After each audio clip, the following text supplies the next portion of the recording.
Hi all. I'm your science teacher. This lecture is for standard 7, chapter 11, light, shadow and reflection. Already we have gone through the few topics in previous video. Let me revise the same to you for the same. मैंने आपको बताया था कि light, shadow and reflection.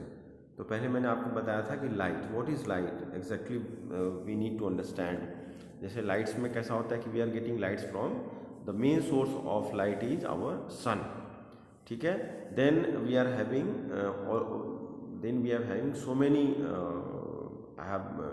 so many source of lights, but main source of light is sun. And I have told you that there is a approximate distance of sun from earth is 150 million kilometer, and it will take time to reach on the earth 8.3 minutes. So you can imagine that what is the distance from earth to sun. और ये भी जो distance है this is not perfect. ठीक है. Because no one can reach to the sun because of the temperature. जो sun का temperature है वो बहुत ज़्यादा है, और सन के टेम्परेचर के ज़्यादा होने की वजह से no one can reach on that. तो दैट इज़ द पॉइंट. और अब सोर्स ऑफ लाइट में हम देखते हैं कि और भी बहुत सारे सोर्स ऑफ लाइट हैं. जैसे आपका ट्यूबलाइट है, बल्ब है. जो मून है उससे ज़्यादा लाइट नहीं मिलती है हम लोग को, इसलिए we can't say only on the eve of पूर्णिमा वी आर गेटिंग पूनम, we are getting some lights of this. तो स्टार्स हैं तो they can not provide light to us. ठीक है. अब लाइट जो है दो टाइप का होता है, luminous and non luminous bodies. तो ल्यूमिनस और नॉन ल्यूमिनस बॉडीज में कैसा होता है कि all bodies which emit light energy by themselves, जो खुद से लाइट देता हो उसको हम लोग ल्यूमिनस बॉडीज़ कहते हैं. जैसे सन है, स्टार है, फायरफ्लाई है. ठीक है. और एंड इलेक्ट्रिक बल्ब को भी हम ले सकते हैं. Electric bulb they are in a luminous. ठीक है. और जो लाइट्स नहीं दे सकते हैं, रिफ्लेक्शन कर सकते हैं. ठीक है. मेटल है, स्टोन है. जैसे मेटल है तो कोई अगर बहुत शाइनिंग वाला मेटल है, आप उसे लाइट डालोगे तो क्या होगा, metal can reflect the light. ठीक है. But metal can not produce the light. जो लाइट प्रोड्यूस करते हैं उनको ही हम बोलेंगे ल्यूमिनस. ठीक है. तो ये सारे नॉन ल्यूमिनस में आते हैं. जैसे स्टोन है, ट्रीज़ है, फर्नीचर्स है, हाउसेस हैं. हम देखते हैं already I have explain to you about transparent, opaque and transparent. Transparent का मतलब होता है कि जिस चीज़ के आप आर पार देख रहे हो, जैसे ग्लास है, आपके विंडो में ग्लास लगा हुआ है घर में, तो आप जब उसको देखोगे तो from one side to another side you can see everything. ठीक है. तो उसको आप बोलोगे ट्रांसपेरेंट. ठीक है. If you can see any object clearly that is called transparent. और अब ओपेक का मतलब होता है बिल्कुल दिखाई नहीं देना. ठीक है. The object by which you can not see across. जैसे घर का आपका ये है, डोर है, तो once you close the door you can't see outside, right. Transparent है. Transparent is what you can not see और यू कैन सी, यानी आपको थोड़ा सा धुंधला दिखाई देगा. ठीक है. जैसे आप कोई ऐसे ग्लास होते हैं जो आपने देखा होगा जिसके अंदर आपको शैडो आप देख सकते हो. मीन्स आप if you are standing over there तो you can see little bit something but you can't clear. जैसे आप वाइट पेपर, आपके बुक्स में एक बताया हुआ है कि आपके बुक्स में बताया हुआ कि जैसे वाइट पेपर आप लेते हो और वाइट पेपर को आप उसमें ऑयल में ये कर देते हो. ठीक है. तो आप जब उससे देखोगे कोई भी ऑब्जेक्ट को, if you are taking that paper in your hand and if you want to see anything from across, तो आपको धुंधला दिखेगा. जैसे कि ट्रेसिंग पेपर आता है. ठीक है. ट्रेसिंग पेपर से जब आप कोई भी चीज़ देखोगे तो वो धुंधला दिखेगा. यहाँ पे देखो एक एग्जाम्पल दिया हुआ है which you by this example it will be clear in front of you what is translucent, what is translucent and what is opaque. So window of clear glass is an example of transparent object. ठीक है. तो ये clear हो गया. Ground glass is an example of transparent object. ठीक है. ये ऐसे ग्लास आते हैं, मैं आपको दिखा रहा हूँ थोड़ा सा. लेट मी इसको थोड़ा बड़ा कर रहा हूँ तो जैसे कि आपको ये क्लियर हो जाए कि क्या चीज़ें हैं. ठीक है. Because light this chapter is very important for you to understand. ठीक है. यही बड़े क्लास में आप जाओगे तो ये चैप्टर जो है आपको बहुत सारा हेल्प करेगा, because this is your base class. अब यहाँ पे देखो wood is an example of opaque. अब जैसे वुड है तो you can't see anything from this. तो आपको ये डिफिनीशन भी आ सकता है कि transparent, translucent and opaque, and give one example of the same. ठीक है, तो अब हम एक्टिविटी तो आप कर लोगे। ठीक है, now let's come on this. फिर मैंने आपको ये बताया था कि light travel in a straight line. अब हमको ये समझना है कि light travel in a straight line, whether light travel in a straight line और नॉट। तो this is perfect, light always travel in a straight line. Light cannot bend, light जो है वो कभी भी बेंड नहीं होता है, वो मुड़ेगा नहीं। इट कैनॉट कर्व और more in a circular path to come across an obstacles places in its path. ठीक है, this mode of travelling is called rectilinear propagation. इसको हम लोग बोलते हैं rectilinear propagation. Due to rectilinear propagation of light, shadows and images are formed. ठीक है, due to the propagation of light, shadows and images are formed. A ray is represented by a line with an arrowhead pointing in the direction of light। ठीक है, तो हमको क्या रे दिखाई नहीं देता है, बट मैं आपको बताऊं कि इफ़ यू विजुअलाइज, ठीक है, जैसे आप कोई भी घर का जो विंडो है तो वहाँ पे आप देखोगे रोशनी आ रही है, तो आप जब कोई चीज़ वहाँ पे कपड़ा ऐसे झाड़ते हो, there is some dust and all, तो you will see that clearly that light is coming in a straight way. ठीक है, तो ये एक एक्टिविटी है, you can do it, it is very easy to do at home. तो इससे आपको पता है कि जो मोमबत्ती है उसकी लाइट जब आप देखोगे, if you make a hole between the seeds, तो आपको पता चल जाएगा कि the light is travelling straight. अब देखो सबसे इम्पोर्टेंट क्या है, मैं आपको बता दूं कि your test is going to happen, your test is going to happen. और फेयर बुक भी आपको जमा करना है। फेयर बुक में आपको जो भी चैप्टर्स आपके हुए हैं, वो पहले के कुछ बाकी हों वो और अभी के, उसमें आपको fill in the blank, match the following, true and false और शॉर्ट क्वेश्चन आंसर, ये सारी चीज़ें आपको फेयर बुक में लिखना है in a good hand writing. और आपको ये सब लर्न करना है, बिकॉज आपका in the month of January first week आपका टेस्ट होना है। ठीक है, ठीक है, अब टेस्ट कैसे होगा, this is not clear now, but you have to be prepared with your mind. इसलिए जो भी चैप्टर हो रहा है उसको आप अच्छे से स्टडी करो, समझने की कोशिश करो, and question answer will be related to that only. कुछ क्वेश्चंस एक्सरसाइज से हो सकते हैं, कुछ क्वेश्चंस बीच में भी हो सकते हैं। तो आपको क्या है, चीज़ों को अच्छे से समझना है। अब बीम ऑफ लाइट हम समझते हैं क्या है। A collection of a large number of rays of light is called beam of light. जब बहुत सारे रे एक साथ इकट्ठे होते हैं तो उनको हम बोलते हैं बीम ऑफ लाइट। ये सब आपको वर्ड ध्यान में रखना होगा कि बीम किसे कहेंगे, प्रोपगेशन किसे कहते हैं, लाइट ऑफ प्रोपगेशन। तो डाइवर्जेंट बीम ऑफ लाइट, अब आपको समझना है कि डाइवर्जेंट बीम ऑफ लाइट क्या होता है। ठीक है ना, सबसे पहले तो ये वर्ड समझना है beam.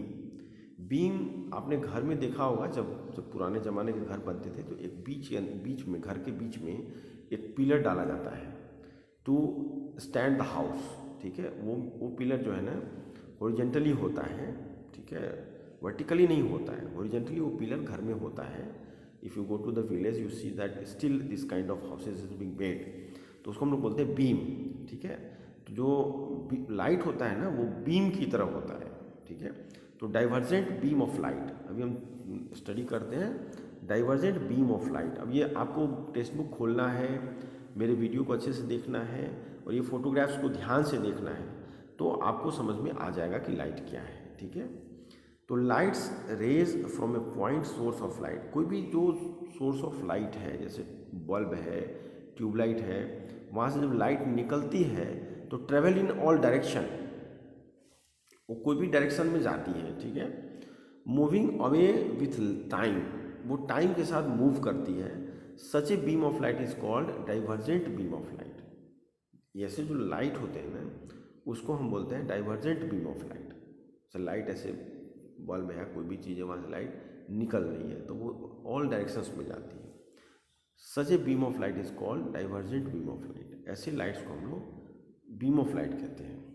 For example the rays coming from a bulb और a burning candle of a car head light constitutes a divergent beam. अब जो कार है, ठीक है ना, कैंडल है, ठीक है, इस टाइप के जो सोर्स ऑफ लाइट्स होते हैं उसमें क्या है, वो डाइवर्जेंट बीम ऑफ लाइट होते हैं। ठीक है, तो यहाँ पे देखो डाइवर्जेंट बीम ऑफ लाइट आपको दिख रहा है ऊपर। ठीक है, अब देखो यहाँ पे क्या है कि convergent beam of light, convergent beam of light हम किसको बोलते हैं? तो पहला था डाइवर्जेंट, सेकंड है कन्वर्जेंट। और ये सब जो डायग्राम है आप अपने रफ बुक में भी बना सकते हो, फेयर बुक में भी बना सकते हो, तो आपको ये समझ में आएगा कि ये कैसे होता है। तो कन्वर्जेंट बीम ऑफ लाइट में क्या होता है कि when the ray of light coming from different directions, when the ray of light coming from different direction meet at a point, वो जब लाइट जो है ना चारों तरफ से आ रहा हो पर एक पॉइंट पे मिल रहा हो, ठीक है, then such a collection of rays is called convergent beam of light। ऐसे को हम लोग बोलते हैं convergent beam of light। जैसे यहाँ पे parallel beam is made to pass through head lens, it meets to a point. अब यहाँ पे देखो एक डायग्राम बना हुआ है जिसमें आपको बीच में लेंस दिख रहा है, देयर इज ए लेंस। ठीक है, तो अब यहाँ पे देखो कन्वर्जेंट बीम ऑफ लाइट, यानी क्या होता है, लाइट जो है ना वो एक पॉइंट पे मिल रहा है और फिर यहाँ से पैरेलल बीम ऑफ लाइट, वहाँ से फिर लाइट बाहर निकल रहा है। पैरेलल बीम ऑफ लाइट में कैसा होता है, when a large number of rays travel parallel to each other, when a large number of rays travel parallel to each other, then collection of such rays is called a parallel beam of light. For example, the rays of sun entering a room through a open window constitute a parallel beam of light. अब देखो कैसा है, एक हमने पहले study किया हमने divergent beam of light, second हमने किया कन्वर्जेंट बीम ऑफ लाइट, तीसरा है पैरेलल बीम ऑफ लाइट। अब पैरेलल बीम ऑफ लाइट में क्या होता है, when a large number of rays travel parallel to each other, वो बिल्कुल एकदम सामने सामने जाते हैं, पैरेलल आपको पता ही है, then collection of such rays is called a parallel beam of light. ऐसे को हम लोग पैरेलल बीम ऑफ लाइट कहते हैं। ठीक है, for example, the ray of sun entering a room, जब सन का रे आपके रूम में आता है थ्रू ए ओपन विंडो, मैंने जो बताया आपको, you can experiment it at home, constitute a parallel beam of light. जो सन का रे आपके विंडो से होते हुए घर में आता है, वैसे को हम लोग बोलेंगे पैरेलल बीम ऑफ लाइट। ठीक है, अब देखो एक बड़ा इंपॉर्टेंट है पिन होल कैमरा, और इससे क्वेश्चंस भी पूछे जाते हैं। तो पिन होल कैमरा के बारे में हम आपको बता दें,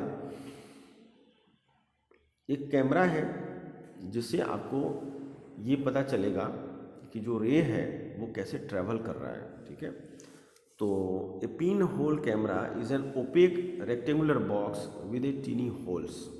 एक बॉक्स होता है, उसमें एक छोटा सा होल होता है, pin hole in the centre of one of its faces, the faces opposite to the pin hole act as the screen. ठीक है, light from an object passes through the single point and forms an inverted image on the opposite side of the box। अब इसमें कैसा होता है, आप photographs ध्यान से देखो, यहाँ पे एक ऑब्जेक्ट रखा हुआ है और ये पिन होल कैमरा है। इसमें क्या होता है कि जो आपका ऑब्जेक्ट रखा हुआ है उसका जो इमेज है वो इस होल से जाने के बाद वो अंदर आपको उल्टा हुआ दिखेगा। आप देख रहे हो इसके अंदर। अब principle of pin hole camera का प्रिंसिपल क्या है, what is the thought of this camera? It works on the principle of rectilinear propagation of light. जब हमको रेक्टिलिनियर प्रोपगेशन ऑफ लाइट का समझना होता है, रेक्टिलिनियर प्रोपगेशन ऑफ लाइट, ये वर्ड आप ध्यान में रखना। ठीक है, तो जब हमको ये रेक्टिलिनियर प्रोपगेशन ऑफ लाइट का समझना होता है उस समय ये पिन होल कैमरा काम आता है। ठीक है, यानी कि आप जब कोई ऑब्जेक्ट रखते हो तो उसका इमेज जो है बिल्कुल ही उल्टा उसमें दिखेगा आपको। ठीक है, अब construction of pin hole camera, यानी हम ये पिन होल कैमरा बनाएंगे कैसे? तो take a cubical carton closed at all the sides except one side. ठीक है, एक साइड हम उसको खुला रखते हैं, चारों साइड बंद रहता है। Cover this open side with A butter paper sheet. Butter paper ले लो या ट्रेसिंग पेपर ले लो, या नहीं कुछ मिल रहा है तो आप जो है ना सर के बाल में तेल लगे हुए हैं तो आपके जो वाइट पेपर है उसको ऐसे ऐसे करोगे तो वो भी बटर पेपर बन जाता है। The box is blackened from inside, और बॉक्स को अंदर से हम काला कर लेंगे, या नहीं तो वो ब्लैक पेपर आता है उससे उसको कर दो। जैसे आपका बॉक्स है, ठीक है, जनरली क्या है, जैसे शूज़ है उसके बॉक्स होते हैं या कोई से बॉक्स तुमको दिख गए कार्डबोर्ड के, तो उसके अंदर ब्लैक पेपर आप लगा दो। ठीक है, the box is blackened from inside then the image form can be seen clearly. तो क्या होगा कि उसमें जो इमेज बनेगा वो तुम फिर ठीक से देख पाओगे। ठीक है, तो अब ये है तुम्हारा यहाँ तक का मैं तुमको बता रहा हूँ, है ना। आगे आपकी बुक में है working of pin hole camera. ठीक है, तो this is not being scanned in this but I will read it. तो आपके टेक्स्ट बुक में है, थोड़ा सा वो देख लेना, है ना। जो working of pin hole camera, considered a lighted candle AB in front of the pinhole camera. The rays starting from different point of the candle travel in all the direction. A ray of light starting from point A along edge after passing through the pinhole falls on the transparent skin at point A. ये तुम्हारे books में दिया हुआ है, हम next video जो बनाएंगे उसके अंदर आपको हम पिनहोल कैमरा का अच्छे से समझा देंगे। ठीक है, चलो बाय, थैंक यू।